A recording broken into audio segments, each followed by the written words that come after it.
Tú no puedes considerar un gasto si es que no corresponde al negocio. ¿Cómo funciona con ingresos? Debes considerar un ingreso en el periodo en que sea devengado. Y está alineado con la parte financiera. Todas las empresas tienen que analizar que el gasto cumple con el criterio de causalidad, que sea fehaciente. Sí o sí factura. Se debe respetar el debido procedimiento administrativo. Conservar la información que te permita defenderte. Que además se esté cumpliendo con las reglas de valor de mercado. Para las medianas empresas, para el corporativo es clarísimo. No dejar plata en la mesa con los temas tributarios. Hola a todos, ¿cómo están? Bienvenidos a un nuevo episodio de ¿Qué te cuentas? Hoy tenemos con nosotros nuevamente, como lo tuvimos el año pasado, a David Zamora de BCT Studio, a quien hemos invitado para poder hablar algunas cosas relacionadas a temas tributarios, ya que estamos habiendo cerrado un año 2025, nos estamos preparando para la DJ y sería bueno pues hacer un refresh de algunas cositas. Así que nada, y esta es tu casa, segunda vez, reincidente, así que gracias por estar acá.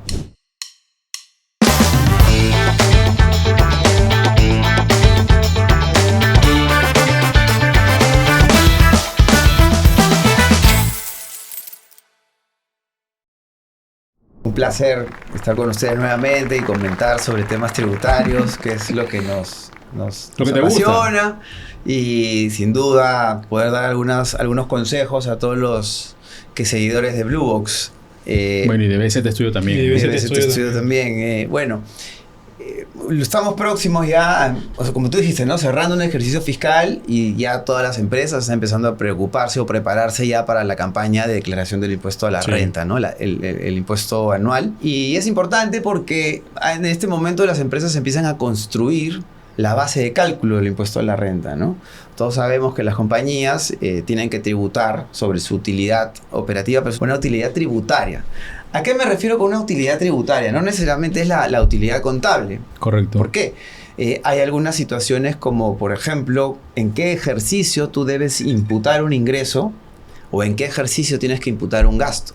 No necesariamente coinciden. A ver, por un ejemplo. Y eso puede generar, por ejemplo, una diferencia temporal. Ejemplos muy cotidianos o muy recurrentes, ¿no? Las provisiones de vacaciones a los trabajadores, ¿no? Tú tienes una norma que te establece que en ese caso, o ingresos que constituyan para sus perceptores rentas de segunda, cuarta o quinta categoría, solamente se van a poder deducir si es que en el ejercicio del devengo se han pagado hasta antes de que vence el plazo para presentar la declaración jurada del año correspondiente. Por ejemplo, las provisiones de vacaciones del año 2025 se van a poder deducir siempre y cuando se paguen por lo menos hasta antes de que vence el plazo para presentar la declaración jurada anual del 2025. Cuando se toque en tu calendario. Exactamente. Si tú no las has pagado, no la puedes deducir, por más que sea una provisión contable. ¿Y qué tienes que hacer? Como muchos gastos que les vamos a llamar reparables, los tienes que adicionar a la base de cálculo de impuesto a la renta. Y esto es interesante porque cualquier adición a la base de cálculo de impuesto a la renta incrementa la base de cálculo. Y, por ejemplo, un primer impacto que podrían tener las compañías que tienen que hacer participar a los trabajadores en las utilidades, tendrían que hacer participar más de lo que corresponde a la utilidad contable, ¿no? Porque si yo tengo que subir mi base tributaria, mi utilidad tributaria, mi base de cálculo de impuesto a la renta, tengo que, obviamente, gastar más en una participación de los trabajadores de utilidades. O sea, es muy importante tener eso, ¿no? Pilla, pero yo tengo una pregunta. Has puesto el caso de provisión de vacaciones. Que es muy típico, ¿eh? Ya, pero ya cerraste el año, estamos, no sé, pues, 15 de febrero. Ya, entonces, ¿qué tendría que pagarle a los empleados las vacaciones o todavía los puedo sacar en ese primer trimestre de 2026 a cuenta de sus vacaciones acumuladas en el año 2025? O sea, básicamente es eso, ¿no? Tú liquidas al 31 de diciembre cuál es tu provisión de vacaciones y, en teoría, por el criterio del devengado, que es el que prima en el caso de las empresas, esa provisión debería ser deducible en el 2025. Entonces, la regla que te pone el impuesto a la renta para poder ejemplificar cuando la utilidad tributaria es distinta a la contable es que, por ejemplo, tú tienes que sumarle a la base de cálculo de impuesto a la renta esas provisiones si no las has pagado. O sea, que han salido de vacaciones. No, que las hayas cancelado. O sea, obviamente el descanso vacacional implica pues un descanso físico y además la retribución en el mes corriente de la vacación, ¿no? Claro, pero ahí entiendo el punto, pero eso va a depender de muchas cosas. Entre ellos, por ejemplo, imagínate que tú tienes una persona que entró en agosto del 2025. De agosto a diciembre devengó vacaciones. Y eso, ¿no? Te vengas, obviamente no salió y no se la pagaste. Y tampoco lo vas a sacar entre enero, febrero y marzo, porque obviamente le corresponde recién tomar sus vacaciones estrictamente en agosto del próximo año. Entonces lo que se refiere a es que esas vacaciones que tú has contabilizado entre agosto y diciembre, las tienes que reparar, ¿ok? Porque obviamente, y no las vas a pagar tampoco hasta que presentes la DJ, porque no le corresponde salir. Ok. Entonces, pero si alguien, por ejemplo, salió de vacaciones de febrero a febrero, entró en febrero del 2026, ya cumplió su periodo, ¿no? Entonces, hay 10 meses que sí corresponde al 2025, que se la vas a pagar en el 2026. Entonces, lo puedes hacer deducible en el 2020, en la DJ del 2025. O sea, lo sacas en febrero, lo sacas un mes de vacaciones, entonces esas vacaciones corresponden al año 25 y ahí haces... Exacto. Claro. Ok, ya. ¿Y cómo funciona con ingresos? Dame un caso de ingresos. Por ejemplo, tienes el criterio del devengado, que está en el artículo 57 de la Ley de Impuesto a la Renta, te dice que tú debes considerar un ingreso en el periodo en que sea devengado. ¿Qué significa esto? Que ha nacido el derecho para poder considerar que el ingreso lo vas a obtener de todas maneras, ¿no? Eso está muy alineado ya a las normas contables, ¿no? Exactamente. Sí, cada vez es menos la diferencia. Lo que pasa es que antes de esta disposición regía el principio del devengado para efectos de imputar ingresos y gastos, pero no había una definición legal de devengado. Entonces, ¿a dónde se recurrió en la práctica y en la jurisprudencia? A la NIC 18, ¿no? Que te establece algunas condiciones para que tú puedas considerar que el ingreso lo vas a obtener y el gasto también, ¿no? Pero ahora, digamos, siempre hubo esta queja, ¿no? De, oye, pero esa es una norma contable, no es una norma legal. Y las normas contables no son base de derecho. Exactamente. ¿No? Entonces, esta típica discusión bizantina entre las normas contables y las normas tributarias. Entonces, un poco para alinear el concepto. El tratamiento, ¿no? Exactamente, se incluyó en la ley del impuesto a la renta una definición. Ahora, si vamos a ejemplo, por ejemplo, tú eres un vendedor de productos. Puede ser que te hayan dado un adelanto de algún producto, pero tú no lo puedes considerar como un ingreso si es que el producto no lo has entregado, si no has transferido el riesgo. Es decir, si tú no lo has dado. Entonces, ponte, estamos en diciembre. Te hacen un pedido en diciembre. Te lo pagan en diciembre, pero tú recién terminas entregando la mercadería en enero, ese ingreso es de enero, no de diciembre. Y está alineado con la parte financiera, con la parte contable, financiera. Cada vez ese tema de ingresos está más alineadito y ya sufrimos menos los contadores en decir que ingreso no es tributariamente del 2025, pero financieramente no, cada vez es menos. Ok, pero digamos en este caso de enero, en enero entregas el producto, facturas el saldo. Entonces, ¿ahí qué funciona? No. En ese caso, como está muy alineado ya la parte contable y la tributaria, contablemente tampoco está como ingreso, está como un anticipo de un cliente, correcto. Como una cuenta por pagarle a un cliente. Exactamente, lo terminas considerando como una cuenta por pagar. Pero eso antes era un problema, pues, porque había mucha diferencia con lo que el fisco interpretaba y como no había, como dice David, una base tipificada en la ley qué cosas devengo, entrábamos en trompo todos, ¿no?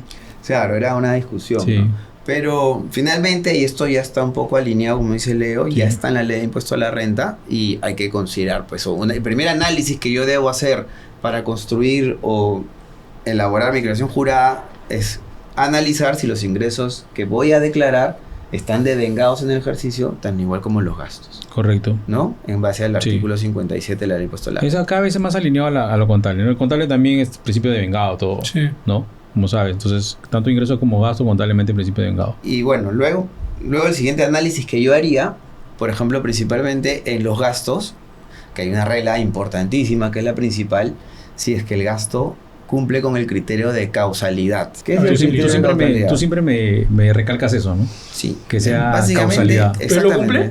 Sí lo cumple. O sea, los gastos que cumplen el criterio de causalidad son aquellos gastos que están asociados intrínsecamente al negocio, ¿no? O sea, tú no puedes considerar un gasto por más que esté en tu contabilidad si es que no corresponde al negocio, ¿no? En derecho eso se llama, o lo describimos así, y está en la ley, ¿no? Que sea un gasto destinado a mantener la fuente generadora de los ingresos o a producir potencialmente los ingresos. El core del negocio. El core del negocio. O sea, si tú te vas, y tú, por ejemplo, el gerente general saca plata de la empresa para irse de viaje a Disney con la familia, ese gasto no va a ser deducible, ¿no? Sí. Si tú, por ejemplo, haces tus compras personales y si estos no están asociados al negocio, pues no tienen nada que ver con el criterio de causalidad, esos gastos no se pueden deducir. No es ilegal, pero tú no los puedes considerar, o sea, y en si la lo deducción quieres del impuesto a la hacer, renta. porque lo puedes hacer porque es tu negocio, Financieramente lo haces, pero tributariamente obviamente corriges el tema, pues, ¿no? Y si no, corres el riesgo. Cuando me refería a que no es deducible, lo que corresponde es del gasto contable, sumarlo a la base de cálculo del impuesto a la renta. ¿Lo consideras como un gasto contable? No lo consideras como un gasto tributario. Ya, pero digamos, tú decides asumir el riesgo y te lo tomas. Okay. Eso es un riesgo. Entonces, como acabas de decir. En 3 años que te cae una fiscalización o que te observan eso, al final lo que pasa es que te hacen repararlos. Correcto. Claro, te lo corrigen.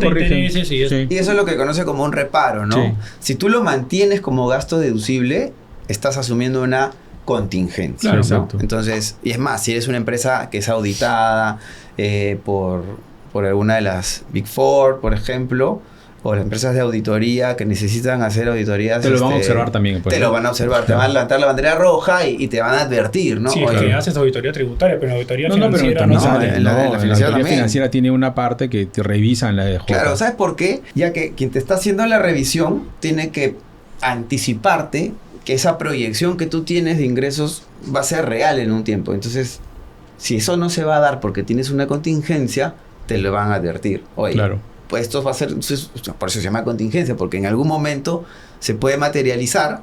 Correcto. Y si tú pensabas ganar 100, no, pues no van a ser 100, porque tienes que pagar a la SUNAT el impuesto que no le pagaste, más los intereses, más una sanción por no haber hecho tú mismo el autorreparo, ¿no? Ok.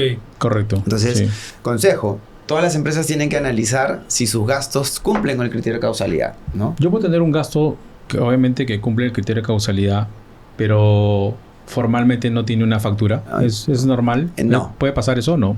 O sea, ¿O eso es requisito que sí o sí tenga una factura? Tienes una norma expresa en la ley del impuesto a la renta que te dice que no son deducibles, no te está diciendo que no son gastos, no son deducibles aquellos gastos que no están sustentados en un comprobante de pago. Le hace factura, porque la factura es el documento tributario que te permite deducir costo o gasto para fines tributarios. A no ser que, por el tipo de operación, no corresponde emitir una factura. Si la empresa decide comprarle a una persona natural, no sé, un vehículo, ¿no? Que lo va a utilizar para la empresa. Solamente contrato. La persona natural no te va a emitir un comprobante de pago, no te va a emitir una factura, porque es persona natural, ¿no? Salvo que sea una persona natural que se dedique habitualmente a vender vehículos. Con RUC de empresa. Entonces, en ese caso, el mismo reglamento de comprobante de pago te dice, si son bienes que se inscriben en registros públicos, no necesitas una factura. Entonces, la empresa, en ese caso, bastará con el contrato para poder sustentar su costo, o en caso se trate de un gasto, si es que estamos hablando de un tipo de... O sea, ya saben, o sea, sí o sí factura. Sí o sí factura, sin o recibo por honorario. O recibo por honorario. Cualquier comprobante de pago. Tiene que ser un comprobante de pago. Pero ¿qué pasa con este caso que yo te estoy comentando? Digamos que yo, no sé, en pues... ese gasto tienes un gasto que tiene factura, pues. Yo te entiendo, es un gasto de negocio. Sí, por ejemplo, hay muchas, por ejemplo, me ha tocado ver algún tipo de persona jurídica que tenía que irse a lugares recónditos, ¿no? Claro. Para poder hacer digamos, parte de su actividad, ¿no? Sí.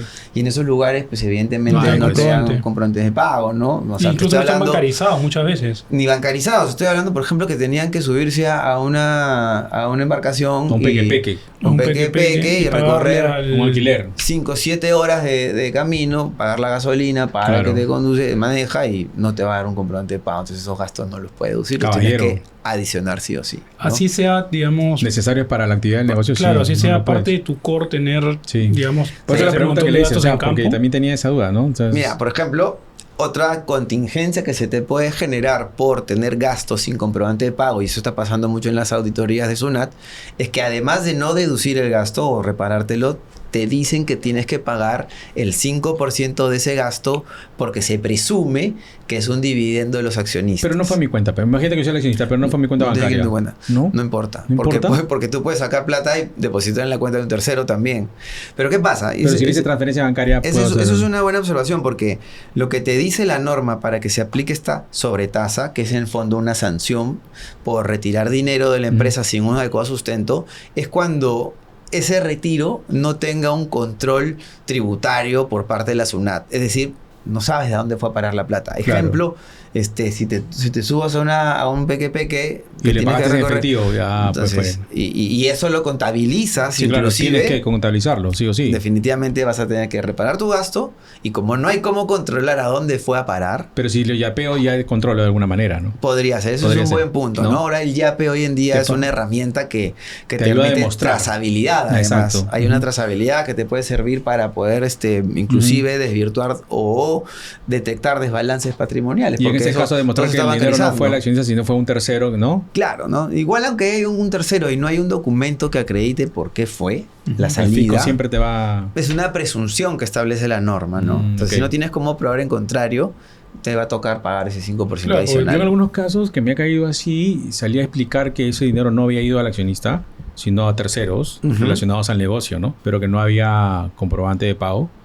Y ya me lo aceptaron. Pero seguramente tenías, o sea, de repente un contrato, pero el 5, una guía, sí, es que me quisieron cobrar el 5% por todo y le dije, no, o sea, este dinero ha ido a proveedores que lamentablemente no emitían comprobante de pago porque el negocio... En la medida que tú puedas documentar fehacientemente a dónde iba a parar ese dinero, puedes desvirtuar esta sobretasa. Igual eso no te quita el no deducible. Exacto. Eso no significa que te lo vas a deducir, sino que no solamente va a ser 29,5% más de impuesto a la renta, sino un 5% más. Estamos hablando de un 33.34 que te puede costar un gasto no deducible. Claro.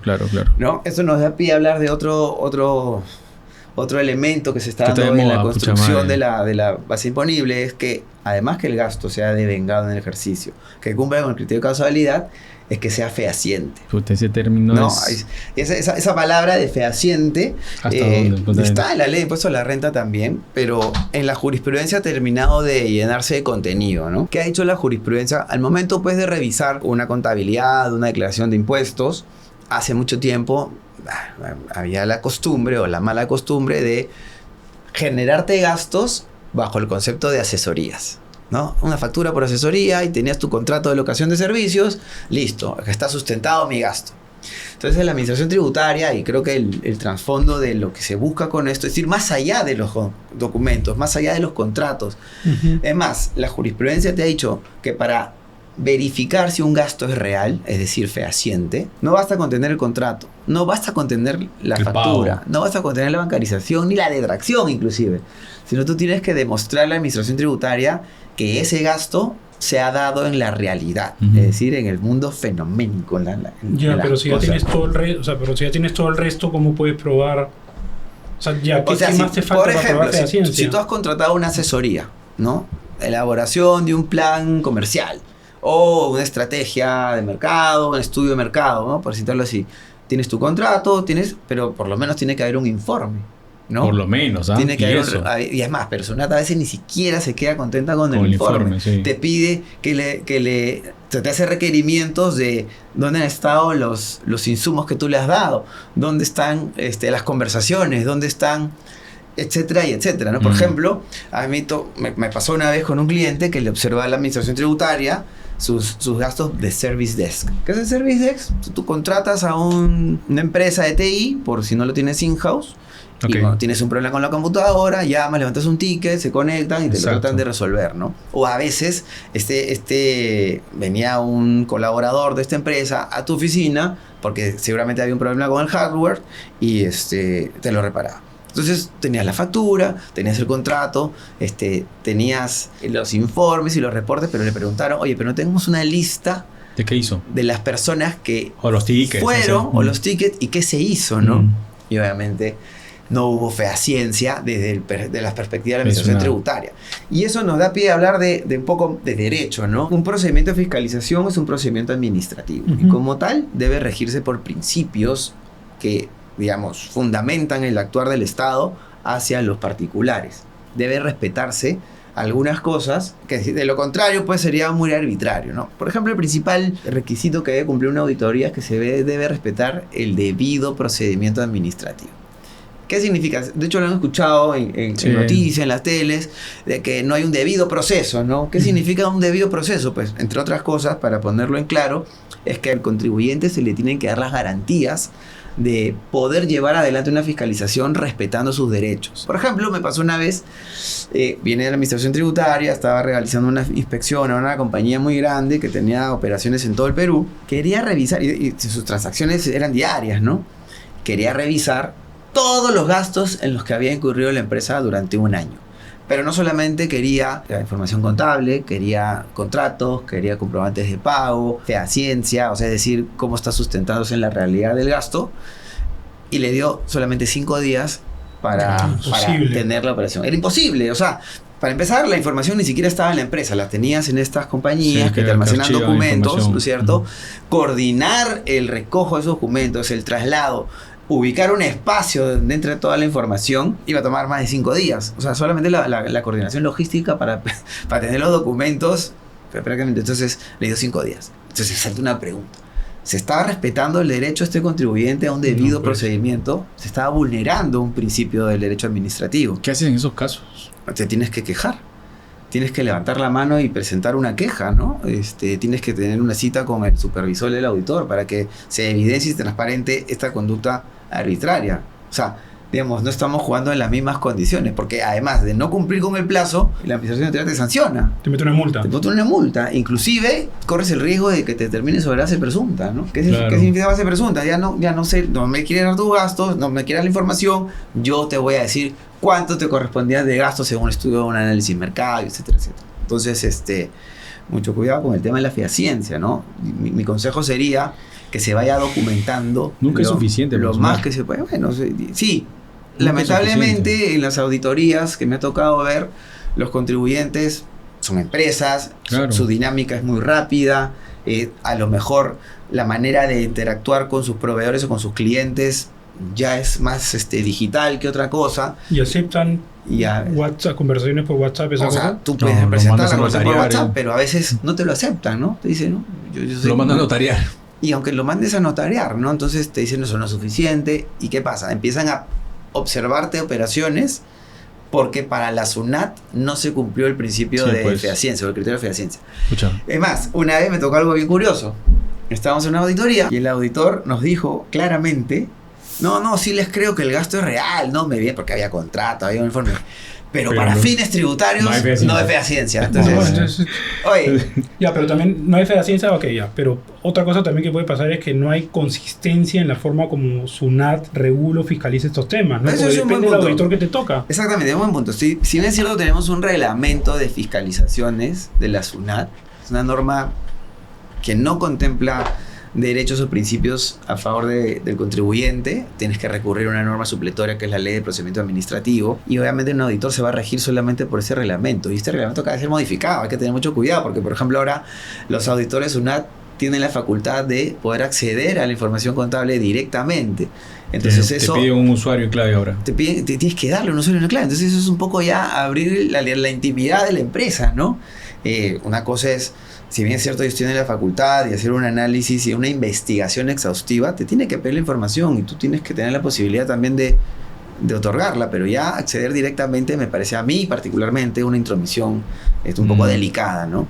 Sí, pero le das un usuario de consulta. Sí, ahora tienes que adecuarte a esa situación, darle un usuario que no le permita al auditor editar ni modificar. Sí, entonces tienes que invertir un poco más en adaptar tus procedimientos o tu SAP y etcétera para que este pata pueda entrar, ¿no? Entonces eso es un poco lo que se viene ahora en adelante. Hay que tener muchísimo cuidado y conservar la información que te permita, digamos, defenderte, ¿no? En una auditoría tú tienes que básicamente generar toda una gestión de documentos que te permitan atender y archivarlos y todo lo que eso conlleva, ¿no? O sea, digamos que un corporativo pues está en capacidad de hacer lo que tú acabas de decir, ¿no? De poder documentarse bien, todo un proceso, ¿no? Tiene los recursos para ponerlos a disposición, pues, ¿no? Para archivar, y ahora como todo es digital también, archivar digitalmente, ya no en estas empresas que archivan físicamente, pero sino digitalmente también tener uno, ¿no? Por supuesto. Pero en la mediana empresa, brother, es como que va a ser complicado, va a ser bien complicado. O sea, y eso lamentablemente no juegue en favor de Así la es. formalización, ¿no? O sea, muchas Y empresas eso o muchos espanta empresarios de alguna forma también al fisco, ¿no? aleja al ciudadano, al empresario de la formalidad, ¿no? Sí. O sea, estoy hablando de empresas emergentes, ¿no? Que a veces invertir en un contador, invertir en una empresa de contabilidad, cumplir con todos estos Abogados. requerimientos, abogados, entonces, o sea, racionalmente pueden optar por hacerlo de una manera inadecuada, Asumiendo ¿no? un riesgo, ¿no? Asumiendo un riesgo económico muy grande. Sí. Las cosas no te saltan ahorita, las cosas te saltan después de 3 años, Por supuesto. ¿no? ¿no? Entonces, Sí, cuando sí. ya no tienes, ya te mudaste de oficina, no, la persona que te ayudaba ya no está y... No es imposible. No, aparte, por ejemplo, si te piden información bancaria, hay algunos bancos en donde ni siquiera en las constancias te sale a dónde mandas. Por eso yo siempre le digo a Sí. los clientes que archiven, que guarden todas sus constancias Todo su de pago, file. ¿sí? Porque a Porque veces el mientras banco más te dice, ya no información tengo. hay, mejor te ayuda a recordar la operación, ¿no? Y como dice David, hasta eso, para sonar hasta esas cosas que son lo mínimo necesario no es suficiente. Demuestra que realmente hubo un trabajo, hubo un servicio, no es fácil después de 3 años. O sea, y un servicio peor. O sea, mercadería ya podrías tener el tema, ¿no? Que hay O sea, una guía de guía de revisión, revisión. el transportista, la placa no coincide, la licencia del conductor no coincide Oye, con qué eso. bueno o que sea, toques ese tema porque te acuerdas que tuvimos un caso de guías de revisión. Sí, Esta era una empresa que entregaba insumos sí. a otra compañía, o sea, era proveedora de una compañía y después de haber entregado los insumos, de haberlos utilizado, etcétera, y etcétera, detectaron que la guía de remisión con la que se transportaron los insumos, algún dato le faltaba, ¿no? Ya. Entonces, No había sido, ya me acordé, era un tema de software, no había sido validada por SUNAT. no me acuerdo bien. Pero sí ya. estaba representada impresa, o sea, bien, simplemente que por un problema en el el software archivo no había... seguro no pasó. No me acuerdo del detalle, pero digamos, observaron que las guías de remisión tenían un problema. Ya. Y retuvieron el pago. Dijeron, oye, yo no te voy a pagar porque tu guía de remisión no funciona. Y te pones en una situación complicada porque tú ya le entregaste el insumo, Hacía 3 meses, creo que ya había los pasado. habían utilizado, Ya lo vendieron ya. ya habían Claro. vendido sus productos. Y entonces dijeron, oye, pero tu guía no está bien, entonces yo tengo una contingencia tributaria porque Claro. la SUNAT va a venir y me va a observar este costo, ¿no? Claro. Entonces, Asúmelo tú. y había factura, bancarizado, Todo. contratos de por medio, etcétera, etcétera. O sea, eran 2 compañías altamente formales, ¿no? Que tienen protocolos, que tienen compliance y que, bueno, hubo un Sí. problema informático. Y no es que se podía volver a hacer una guía de remisión. Porque tú no podías emitir Claro, una claro. nueva. Porque no, para- obviamente no. Ya se había... ya fue, Además, ya. esto es importante que se sepa, ¿no? La guía de remisión es un documento que sirve para acreditar, o mejor dicho, no acreditar, sino para sustentar que el traslado de una mercadería viene de una operación formal y no está siendo contrabando, no corresponde a un contrabando, Ujú. ¿no? Entonces, ¿eso qué te lleva a pensar, no? O sea, la lógica de la guía de remisión es que una vez que sale la mercadería de un punto y llega a la otra, Ya está, la factura reemplaza la guía de remisión deja de tener validez. no validez, sino razón de ser. O sea, si te paran en el camino, evidentemente la guía de remisión es para eso, ¿no? Para acreditar el traslado. Entonces, una te podría decir, bajo la perspectiva de este cliente, de este proveedor, oye, ese costo de los insumos que has comprado no valen, te los voy a reparar.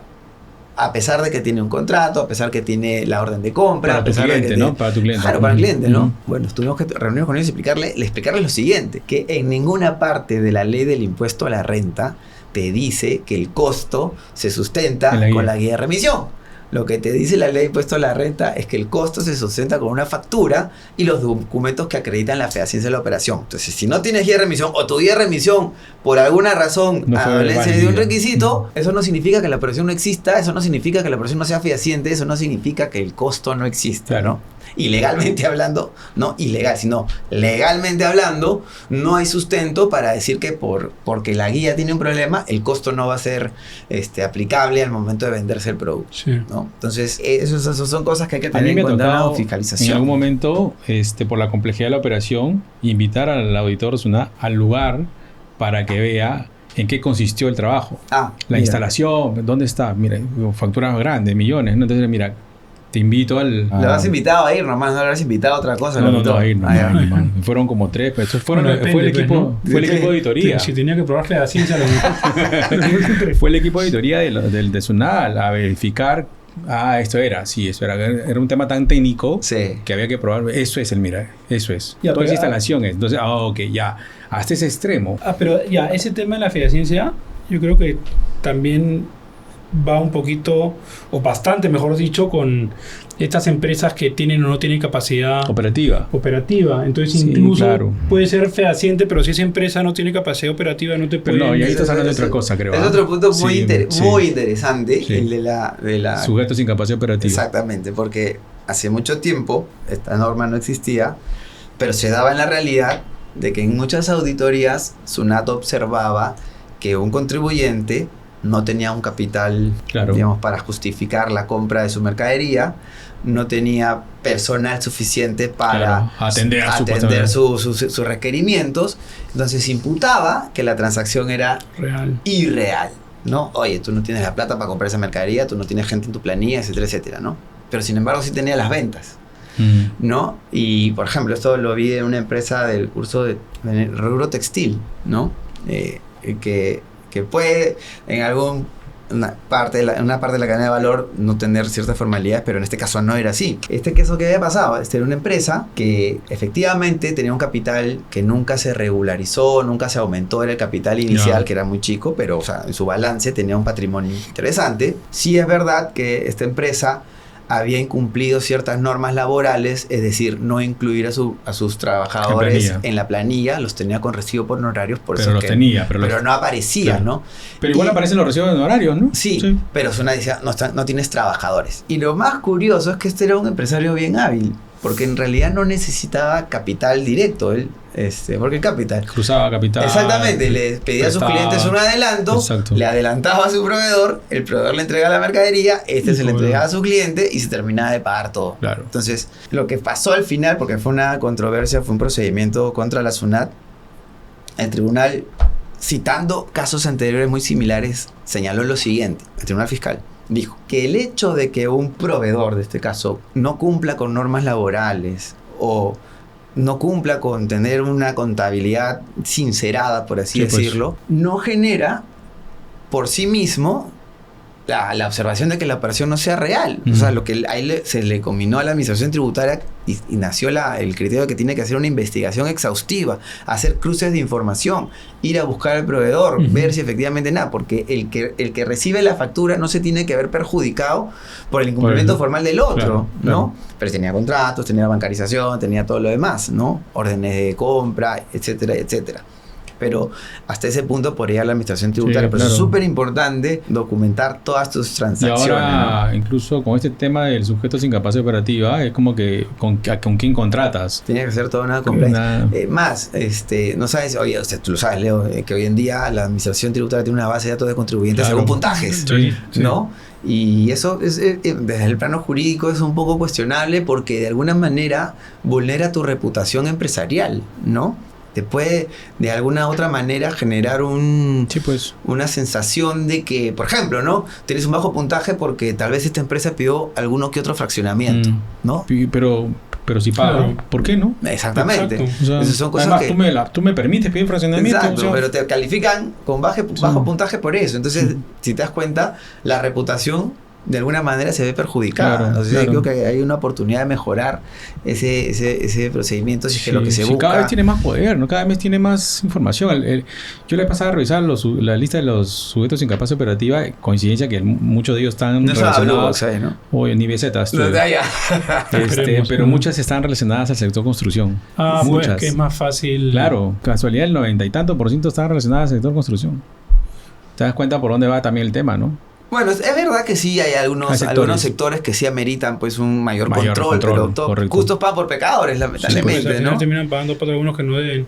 Escúchame, y en el caso, o sea, regresando al tema de prepararte para tu DJ, ¿cuál sería tú el checklist que tú le dirías a cualquier empresario de cosas que debe revisar para no dejar plata en la mesa con los temas tributarios? Por ejemplo, ver tu provisión de cuentas por cobrar.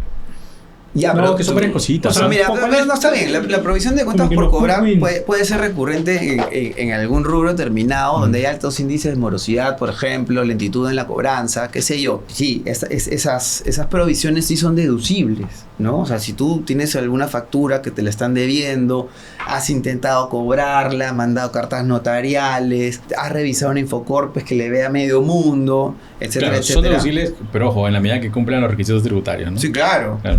Sí, pues, a ver, ¿cuáles son los requisitos para poder deducir una provisión de gobernanza dudosa? Básicamente, uno, que demuestre las dificultades financieras de tu deudor, por ejemplo, con análisis periódicos, que puede servirte, por ejemplo, revisar el Infocorp cada cierto tiempo y ver que pues está con Deterioro, con deterioro, etcétera, etcétera, ¿no? O, ¿por qué subrayo o? Porque no son requisitos que se deben cumplir en su totalidad, sino son alternativas que tú puedes, en las que te puedes sustentar para deducir la provisión. No es que todas se deben cumplir, No. Ya. Otra es que hayas hecho actividades de cobranza, ¿no? Mandado de cartas notariales, ¿no? Ahora, ¿cuántas? No tienes un parámetro.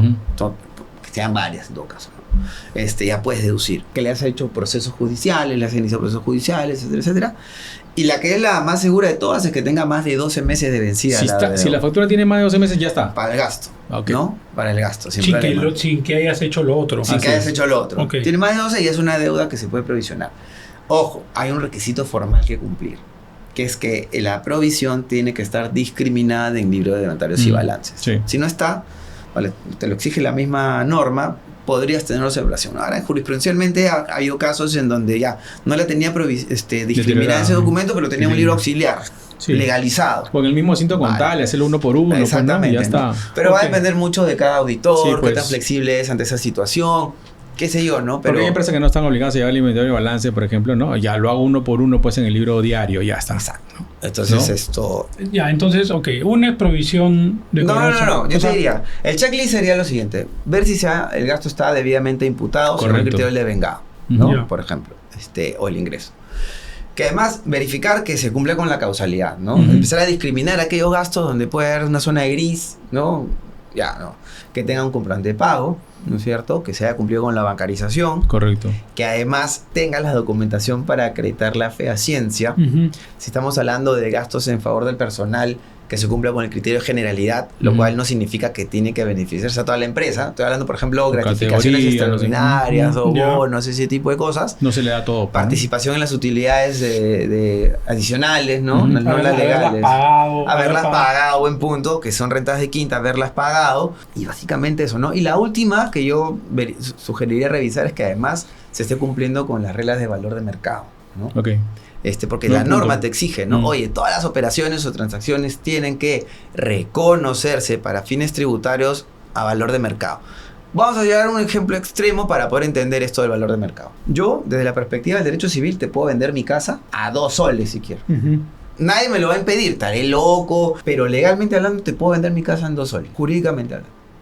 Voy a la notaría, vamos con nuestra minuta, firmamos la escritura pública y mañana tú eres el propietario de mi casa por 2 soles.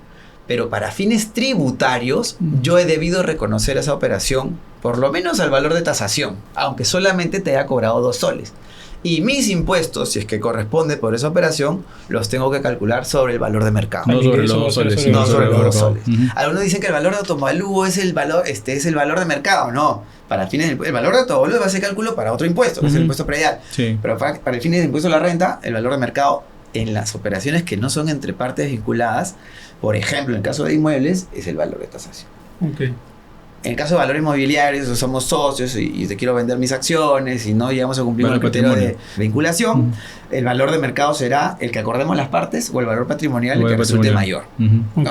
Y operaciones entre partes vinculadas, sí, acuérdense que para fines de establecer el valor de mercado, estas tienen que estar determinadas, o este valor de mercado tiene que estar determinado conforme a las reglas de precios de transferencia. ¿Correcto? Entonces esos serían un poco mis consejos para esta declaración jurada. Y de ahí podemos sacar, obviamente, para medianas empresas y para lo que acaba de mencionar David, para el corporativo es clarísimo, ¿no? Pero mucho de eso también aplican para las medianas empresas, ¿no? Ya, pero por ejemplo, ¿qué pasa en el caso de que tú hayas tenido, no sé, servicios que al cierre de 2025 no habías pagado la detracción?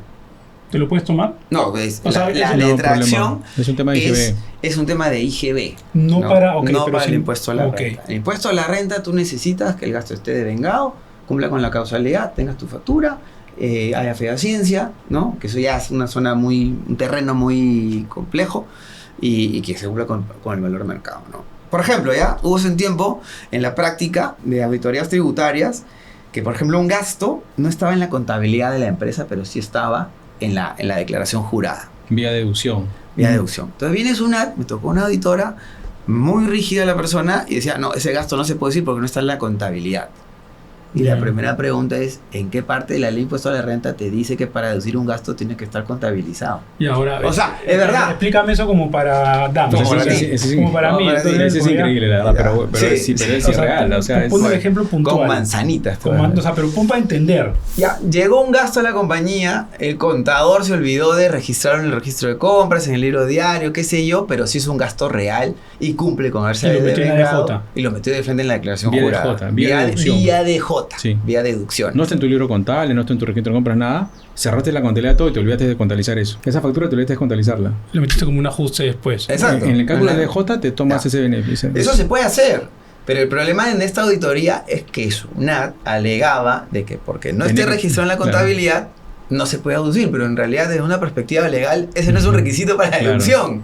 ¿No? Y finalmente es raro, ¿no? No, rarísimo. Pero terminó saliendo un informe en la SUNAT, ¿no? Que te decía eso, ¿no? De que no tiene que estar en la contabilidad para que el gasto sea deducible. Eso va en contra de todo orden contable, ¿no? Todo debe estar ordenado, contabilizado, ¿no? Pero si hay una situación excepcional, sí, tú tienes que verificar si ahora se ha devengado, si cumple con casualidad, tiene su factura, etcétera, etcétera, etcétera. Ahora como que cuando ya es todo más digitalizado, comprobantes electrónicos, ya es raro que se te pase algo que no hayas contabilizado, ¿no? Antes, pues, cuando todo era todo físico, las facturas llegaban a la semana. Un poco los ejemplos son, ¿no?, para citar situaciones en donde hay pero que todavía sigue vigente. O sea, criterios del auditor que no necesariamente son legales, ¿no? Entonces hay que tener mucho cuidado. Sí, pero que todavía sigue vigente, o sea, sí. Claro. Sí. Otro típico caso, no cierras tu contabilidad y tu factura llega después. Claro. Exacto. Pero ya eso es más difícil, pues. Porque... Pasa.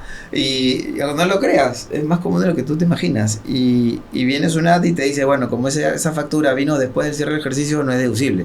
Porque no había factura en el momento de la deducción. Oye, viejo, pero está la factura. No te dicen en qué momento tengo que tener mi factura. Tú has llegado cuando ya tenía factura.